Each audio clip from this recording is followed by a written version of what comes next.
నమస్తే, welcome to I dream inside politics with కవిత.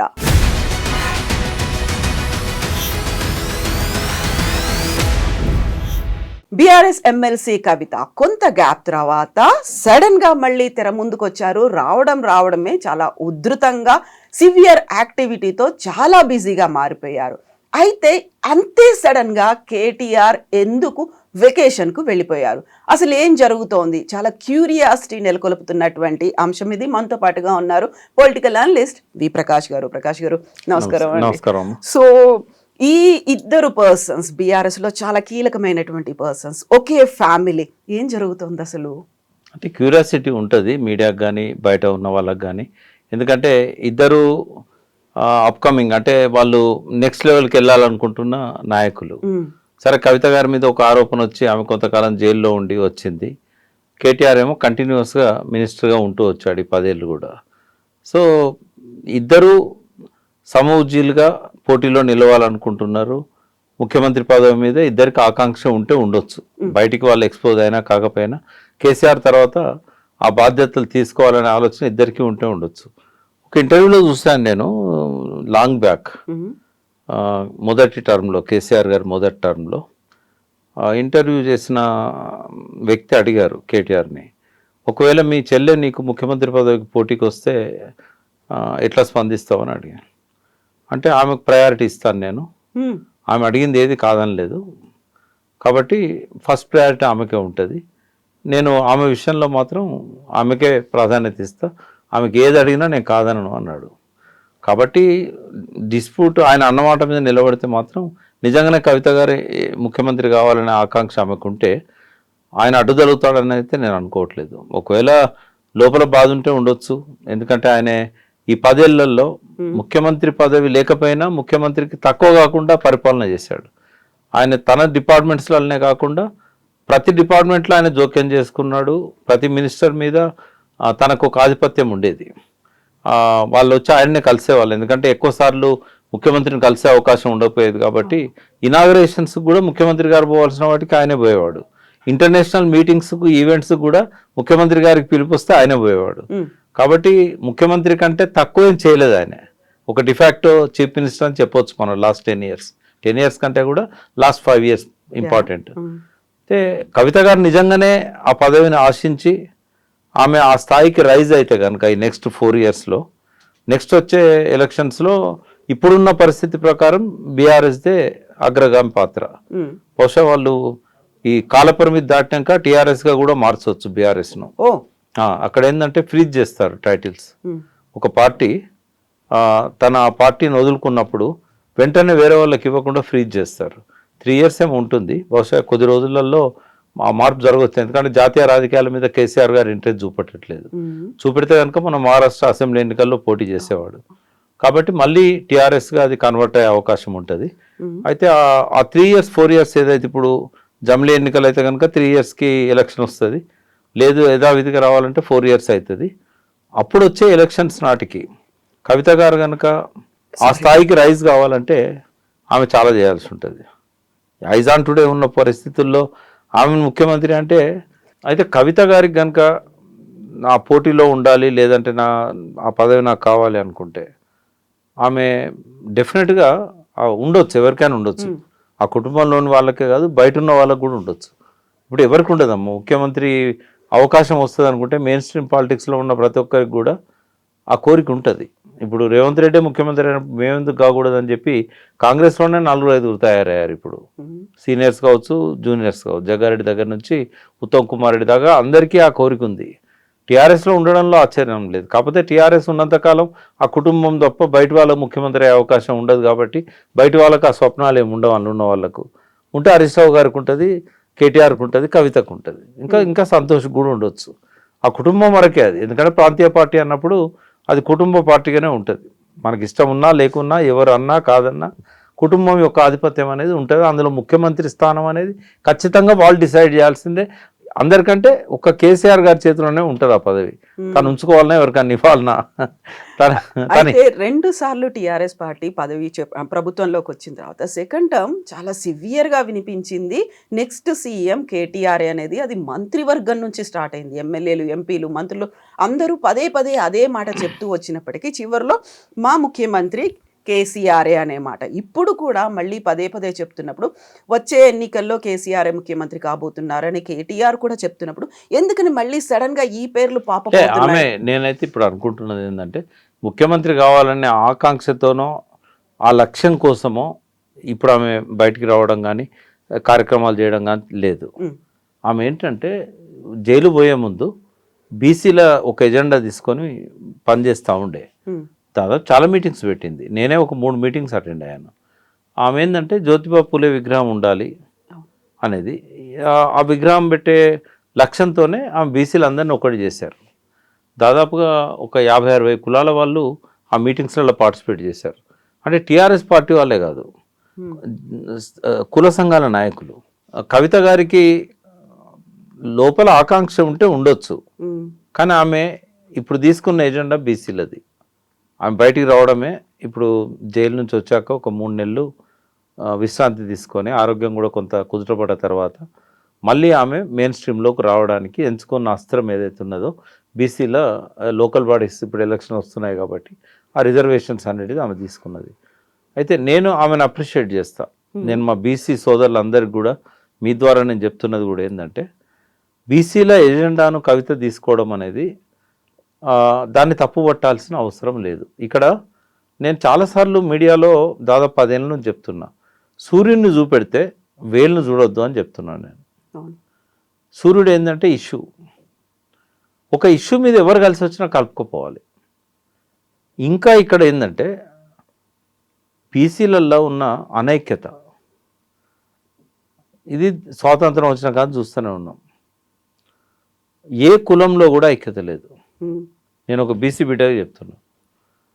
మొట్టమొదటిసారి ఒక 300 కాపులలో, నేను 300 కాపు సామాజిక వర్గం కాబట్టి ఈ కులంలోనున్న ఒక ఐక్యత తీసుకొద్దామని చెప్పి రవిచంద్ర గారి నాయకత్వాన, ఉద్దిరాజు రవిచంద్ర ఇప్పుడు రాజ్యసభ మెంబర్, అంటే గంగుల కమలాకర్ గారు మినిస్టర్ ఉండేవారు, బీసీ వెల్ఫేర్ మినిస్టర్.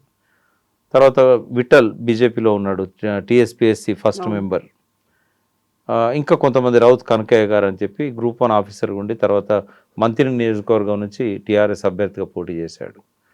మేము కొంతమందిని కలిసి ఒక అపెక్స్ కమిటీ అని, మాకు శంకర్ బాలకృష్ణరావు గారని సిబిఐలో పనిచేశాడు. ఇంకా వివిధ పార్టీలలో ఉన్న వాళ్ళు, ఇంకా కొంతమంది ఈ 300 కాపుల్లో ఉన్న శాసనసభ్యులు కావచ్చు, ఉన్నత స్థానంలో ఉన్న కేశవరావు లాంటి వాళ్ళు కావచ్చు, అందరి సహకారంతో వివిధ పార్టీల్లో ఉన్న బీజేపీలో ఉన్న మీసాల చంద్రయ్య లాంటి వాళ్ళు, ఇట్లా అందరినీ సమీకరించి జిల్లా నాయకులను వీళ్ళందరినీ కూడా పిలిచి ఒక ఎఫర్ట్ పెట్టాం. అంటే ఎందుకు చెప్తున్నాను ఇంత వివరంగా అంటే బీసీలో కులాలలో ఉన్న అనైక్యతను పోగొట్టడానికి ఒక ఎఫర్ట్ అనేది 300 కాపు కమ్యూనిటీ చేసింది. ఆ ఎఫర్ట్ ఇప్పుడు కొంత సత్ఫలితాలను ఇస్తున్నది. సో మేము ఈ ఈ లోపాన్ని గమనించి అందరిని ఒకటి చేయాలనే తలంపుతోని ప్రధాన సంఘాలైన పుట్టం పురుషోత్తమరావు గారు కానీ, అట్లాగే దేవయ్య గారు, కొండ దేవయ్య గారు, అట్లనే కాచిగూడ సంఘం, వీళ్ళందరినీ ఒక కట్టడి మీద తేవడానికి ప్రయత్నం చేసినాం. చాలా వరకు సక్సెస్ అయినాం. ఇవాళ 300 కాపుల్లో ఒక ఐక్యత అనేది కనబడతా ఉన్నది. ఏంటంటే ఎవరి బాధ్యతలు వాళ్ళు నిర్వహిస్తున్నారు. రాష్ట్ర అధ్యక్షుడుగా కొండ దేవయ్య గారు, అపెక్స్ కమిటీ కన్వీనర్గా పురుషోత్తమ గారు, అట్లా కాచిగూడ సంఘం ప్రెసిడెంటు, ఇట్లా ఎవరి కార్యక్రమాలు వెంకటేశ్వరరావు గారు, మణికొండ వెంకటేశ్వరరావు గారు సమర్థవంతంగా వాళ్ళ పాత్ర నిర్వహిస్తూ కలిసి పనిచేస్తున్నారు. అంటే జయశంకర్ గారు ఎప్పుడు చెప్పేవారు, తెలంగాణ ఉద్యమంలో దేవేందర్ గౌడ్ వచ్చిన తర్వాత, ఇంకా కొన్ని సంఘాలు వచ్చిన తర్వాత, మీరు ఒక్క వేదిక మీద ఒక పార్టీగా కలిసి పనిచేయకపోయినా కూడా, వేర్వేరు పార్టీలుగా వేర్వేరు సంఘాలుగా ఉన్నా కూడా సమాంతరంగా ఒక లక్ష్యం కోసం కలిసి పనిచేయాలి అన్నారు. ఇవాళ కాపులలో కానీ ఇతర సంఘాలలో కానీ కావాల్సింది అదే. సో 300 కాపులలో ఆ ప్రయత్నం సఫలీకృతమైంది. ఒక ట్రస్ట్ పెట్టినప్పుడు అన్ని సంఘాల వాళ్ళని ట్రస్ట్లో పెట్టడం జరిగింది. అపెక్స్ కమిటీ అన్ని ముఖ్యమైన వింగ్స్ నుంచి అందులో మెంబర్స్గా ఇంటలెక్చువల్స్ని కానీ తీసుకోవడం జరిగింది. ఇదే ఎఫర్ట్ కనుక అన్ని కులాల వాళ్ళు పెట్టినట్టయితే అన్ని దిక్కులో కూడా సత్ఫలితాలు వస్తాయి. అయితే అది జరగడం లేదు అన్ని కులాలలో. సో ఇవాళ కేస్ స్టడీగా 300 కాపులది ఏదైతుందో అది మిగతా ప్రధాన కులాలు కూడా తీసుకోవాల్సిన అవసరం ఉన్నది. ఇక్కడ కవిత గారు ఎందుకు సక్సెస్ అవుతున్నారు, మిగతా కులాలు ఎందుకు ఐక్యం చేయడంలో విఫలమవుతున్నాయంటే ఏ కులానికి ఆ కులానికి ఒక పెద్దరికం ఉంటుంది. ఇప్పుడు బీసీలల్లో 100కు పైన ఉన్నాయి కులాలు. అందులో ప్రధాన కులాలు దాదాపుగా 60% 70% జనాభా కేవలం 5 కులాలలో ఉన్నది. మున్నూరు కాపులతో పాటుగా ముదిరాజులు, పద్మశాలీలు, గొల్ల కుర్మలు, యాదవులు అంటాం మనం, గౌడ్స్. ఈ 5 కులాలలో ఉన్న బీసీ జనాభా తర్వాత దాదాపుగా ఒక 60-70% ఉంటుంది. ఇక చాలా చిన్న కులాలు ఉన్నాయి, ఎంబీసీలు ఉన్నారు, ఓ 17 కులాలతో ఎంబీసీలు ఉన్నారు. వీళ్ళందరూ కూడా ఎన్నడూ కూడా రాజకీయాలలో లేని వాళ్ళు, రాజకీయ చైతన్యం అంతంత మాత్రంగా ఉన్నవాళ్ళు. అక్షరాస్యత కూడా వాళ్ళలో తక్కువగా ఉంటుంది. చాలా బీసీ కులాలు ఏంటంటే వృత్తి కులాలు కాబట్టి వాళ్ళు వృత్తి మీద ఉన్న ధ్యాస ఈ చదువులు ఇంగ్లీష్ చదువుల మీద ఉండదు. ఒకవేళ చిన్నప్పుడు స్కూల్లో పోయినా కూడా 10th వరకే డ్రాప్ అవుట్స్ అవుతారు. అయితే ఈ బీసీలు అందరూ ఒక వేదిక మీదకి రావడం అనేది సాధ్యం కావడం లేదు. బీసీ కృష్ణయ్య గారు బీసీ విద్యార్థి సంఘం నుంచి మొదలుపెట్టి బీసీ సంక్షేమ సంఘం ఈ రోజు వరకు గత 45 సంవత్సరాలుగా బీసీల కాజ్ కోసం పనిచేస్తున్న గొప్ప నాయకుడు. ఇప్పుడు జాజుల శ్రీనివాస్ గౌడ్ కానీ ఇంకా కొంతమంది నాయకులు ఉన్నారు, ఎర్ర సత్యనారాయణ గారు. వీళ్ళందరూ కూడా ఎంత ప్రయత్నం చేసినా కూడా అన్ని కులాలు ఒక్క వేదిక మీదకి రావడం లేదు. ఇవాళ రిటైర్డ్ ఐఏఎస్ ఆఫీసర్ చిరంజీవులు గారు కూడా ఈ బీసీల లక్ష్యం కోసం ఆయన ఆ డిమాండ్స్ తీసుకొని ఎడ్యుకేట్ చేస్తున్నారు, చాలా కష్టపడుతున్నారు, చాలా ప్రాంతాలు తిరుగుతున్నారు. బీసీలలో సోయి వచ్చిన మాట వాస్తవం, చైతన్యం పెరిగిన మాట వాస్తవం. కానీ ఒక్క సంఘం వాళ్ళు ఒక్క నాయకుడో పిలిస్తే అన్ని సంఘాల వాళ్ళు ఒక్క దగ్గరకు వచ్చే పరిస్థితి కనబడతలేదు. అంత టవరింగ్ పర్సనాలిటీ ఉన్న లీడర్స్ కూడా మనకు కనబడరు. సరే, మంత్రులుగా కొంతమందికి అవకాశాలు వచ్చినాయి, అగ్రశ్రేణి నాయకులుగా రాజ్యసభ సభ్యులుగా కొంతమందికి అవకాశాలు వచ్చినాయి. కానీ వాళ్ళు పిలిచినా కూడా అన్ని కుల సంఘాల నాయకులు రావడం లేదు. ప్రకాష్ గారు, ఇప్పుడు మీరు ఒక మాట అన్నారు, బీసీ కులాల్లో ఐక్యత లేకుండా పోయింది అని. వాళ్ళలోనే అంత ఐక్యత లేనప్పుడు ఒక కవిత, ఉన్నత కులానికి చెందినటువంటి కవిత, ఇంతమందిని ఎలా ఏకం చేయగలదు? ఆ నమ్మకం బీసీల్లో కలుగుతుందా? ఆమె పిలిస్తే 30 కులాలకు చెందినటువంటి ప్రతినిధులు హాజరయ్యారు అనుకున్నప్పుడు తనని ఎందుకు అంతలా నమ్ముతున్నారు? ఇవాళ కవిత గారు పిలిస్తే ఎందుకు వస్తున్నారు? ఇవాళ ఆమె సరే మధ్యలో భారత జాగృతి అన్నా కూడా ఇవాళ మళ్ళీ రివైవ్ చేసే క్రమంలో తెలంగాణ జాగృతిని ఆమె యాక్టివేట్ చేశారు. కవిత గారికి తెలంగాణ ఉద్యమంలో ఒక ప్రత్యేకమైన పాత్ర ఉంది. ఆమె రావడమే ఒక పార్టీ తరఫున కాకుండా సబ్బండ వర్గాలను ఇన్వాల్వ్ చేస్తూ తెలంగాణ జాగృతి రూపంలో ఆమె రాజకీయ రంగ ప్రవేశం చేశారు. తెలంగాణ జాగృతి అనేది అందరూ ఓన్ చేసుకున్నారు. మెయిన్గా బతుకమ్మ పండుగే ఒక శ్రామిక వర్గాల పండుగ. బతుకమ్మను ఆడేవాళ్ళు కానీ, బతుకమ్మలో ఆ పూలు పేర్చడం దగ్గర నుంచి, పూల సేకరణ దగ్గర నుంచి, బతుకమ్మ సెలబ్రేట్ చేసుకునే కాడ కూడా మనకు సబ్బండ వర్గాల వాళ్ళు కనబడతారు. అక్కడ దొరల కంటే కూడా ఎక్కువగా మనకు ఈ బీద బిక్కి, అందులో బహుజన కులాలు, దళిత కులాలు వాళ్ళ పద్ధతిలో బతుకమ్మను సెలబ్రేట్ చేసుకుంటారు. అక్కడ వచ్చి ఆడే కోలాట మాటలు కానీ, సద్దుల పలహారాలు పంచుకోవడం కానీ, ఇదంతా కూడా ఏంటంటే శ్రామిక వర్గాల ఆ సంస్కృతిలో భాగంగానే బతుకమ్మ అనేది వచ్చింది. సో అక్కడ పాడుకునే పాటలు కూడా ఆ శ్రమకు సంబంధించిన పాటలు ఉంటాయి. అయితే ఆ బతుకమ్మను సబ్బండ వర్గాలను ఇన్వాల్వ్ చేసే విధంగా ఒక ఉద్యమ ప్రతీకగా మార్చింది కవిత. సో కవిత గారికి ఈ సాంఘిక ఉద్యమాలతో ఉన్న సంబంధం అది ఒకటే కాదు, ఆమె బీసీల ఉద్యమం చేపట్టాలనే ఆలోచన రావడానికి బీజం ఎక్కడ అంటే, మన అరెస్ట్ కావడానికంటే ముందు, అంతకంటే తెలంగాణ రాష్ట్ర సమితి, భారత రాష్ట్ర సమితి పరిపాలన ఇక్కడ జరుగుతున్నప్పుడే ఆమె జంతర్ మంతర్ దగ్గర మహిళా బిల్లు గురించి ఆమె ప్రయత్నం చేశారు. అంటే పార్లమెంట్లో మహిళా బిల్లు పెట్టించి మహిళలకు కూడా చట్టసభలలో ప్రాధాన్యత కల్పించాలని చెప్పి ఆమె అన్ని రాష్ట్రాలు తిరిగారు, అన్ని రాష్ట్రాల్లో మహిళా నాయకురాలను కలిశారు. అప్పుడు ఒక డిమాండ్ వచ్చింది. ఇంతకుముందు కూడా పార్లమెంట్లో లాలూ ప్రసాద్ కానీ, ములాయం సింగ్ లాంటి వాళ్ళు కానీ మహిళా దీనిలో కూడా బీసీలకు వాటా ఉండాలి, అంటే మహిళా రిజర్వేషన్లలో కూడా బీసీల వాటా బీసీలకు ఉండాలి. అది మొదటిసారిగా కవిత గారి దృష్టికి వచ్చినప్పుడు ఆమె ఆ ఎజెండాలో దాన్ని తీసుకున్నారు. ఆ తర్వాత క్రమంలో బీసీలకు ఆరాధ్యుడైన జ్యోతిబా పులే విగ్రహాన్ని పెట్టాలి అసెంబ్లీలో అన్నారు. అంతకుముందు అంబేద్కర్ విగ్రహం కోసం ఆమె కొట్లాడింది, అది సాధ్యమయ్యేటట్టు చేయగలిగింది. సో ఇప్పుడు ఆమె జ్యోతిబా పులే విగ్రహం కోసం ప్రయత్నం చేస్తున్నారు. ఆ తర్వాత జైలు నుంచి వచ్చాక స్థానిక సంస్థల్లో రిజర్వేషన్స్ పెంచాలి బీసీలకు, గతంలో ఉండే తగ్గించడం జరిగింది. సరే రకరకాల కారణాలు ఉన్నాయి దానికి. సో ఇప్పుడు మళ్ళీ బీసీల రిజర్వేషన్లు పెంచాలి.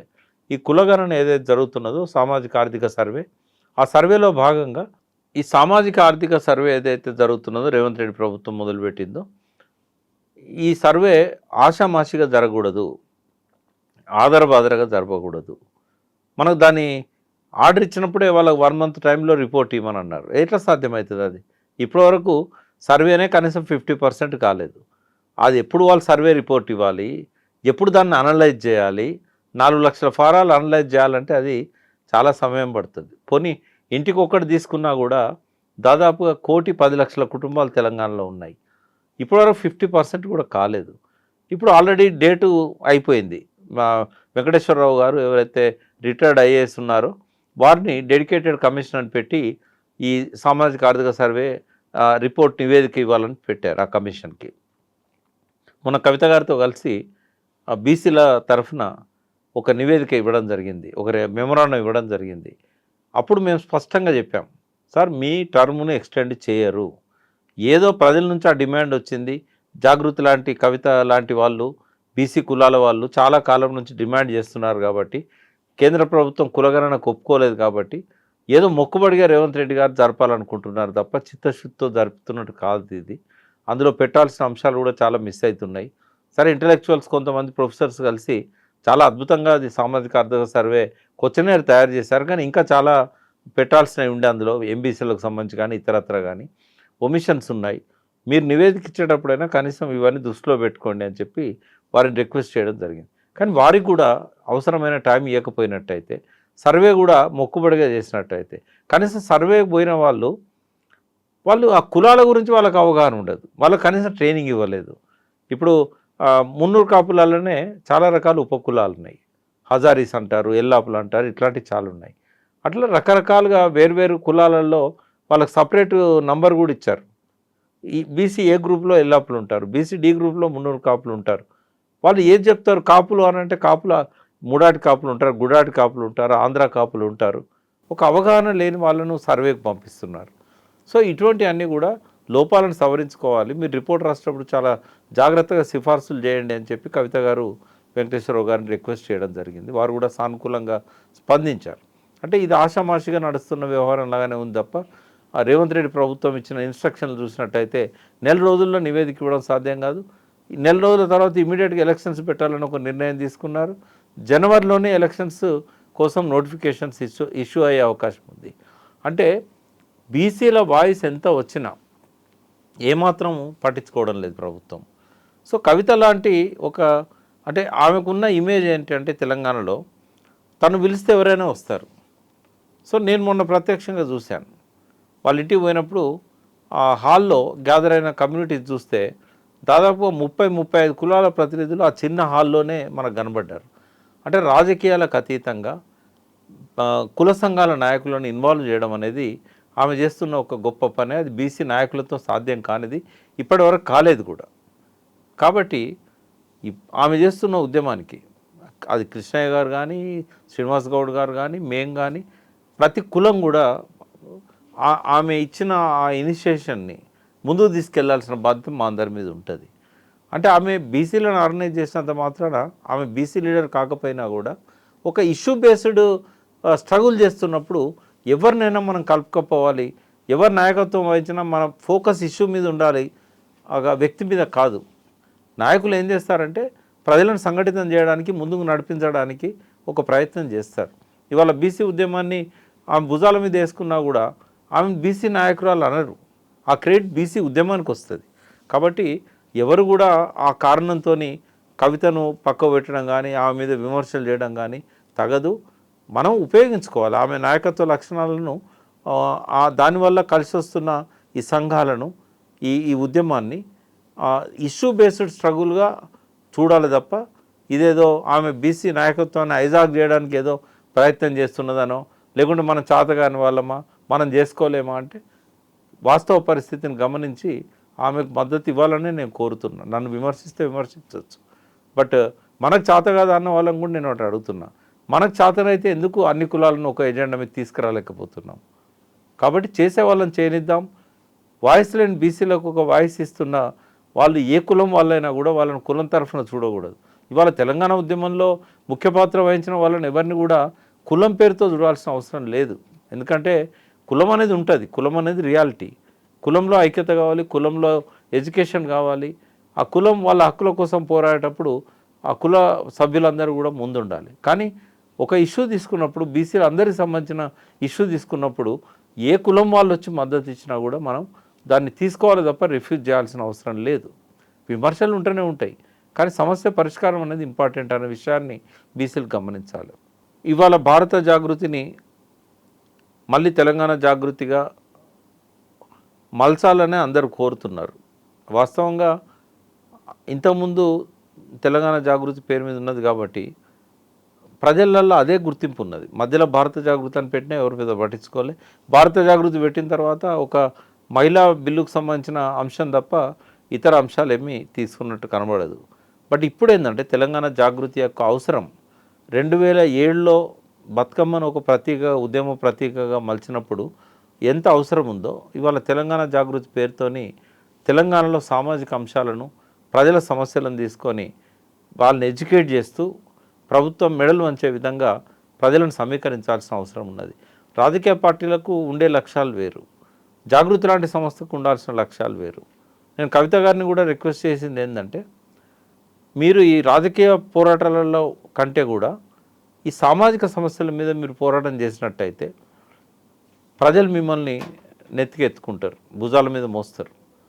ఎట్లా జాగృతి ద్వారా బతుకమ్మను ఒక ఐకాన్గా పెట్టుకొని ఎట్లా ముందుకొచ్చారో ఇవాళ తెలంగాణ జాగృతి తరఫున ప్రజల్లో ఉన్న మూఢనమ్మకాలను, అజ్ఞానాన్ని తొలగిస్తూ వాళ్ళు ఒక సోయి తెచ్చుకునే విధంగా వాళ్ళ లోపల చైతన్యాన్ని నింపుతూ అనేక సామాజిక రుగ్మతలకు పరిష్కారాలను చూపుతూ ప్రభుత్వాన్ని మీరు కదిలించే విధంగా ఆ ప్రజలను ఐక్యం చేయాల్సిన అవసరం ఉంది. అది కుల సమస్య కావచ్చు, కులానికి సంబంధించిన ఇతర సమస్యలు కావచ్చు, సామాజిక సమస్యలు కావచ్చు. ఈ ప్రజల్లో చైతన్యాన్ని నింపే విధంగా తెలంగాణ జాగృతి లాంటి సంస్థలు పనిచేయాలని జయశంకర్ గారు కూడా కోరుకున్నారు. సాంస్కృతిక ఉద్యమంగా ఉండాలి. సంస్కృతి అన్నప్పుడు సామాజిక, ఆర్థిక, రాజకీయ పరిస్థితులన్నీ కూడా ఆ సాంస్కృతికం అనే పదం లోపలనే ఇమిడి ఉంటాయి. కాబట్టి తెలంగాణ జాగృతి నిర్వహించాల్సిన పాత్ర అది, పోషించాల్సిన పాత్ర అది.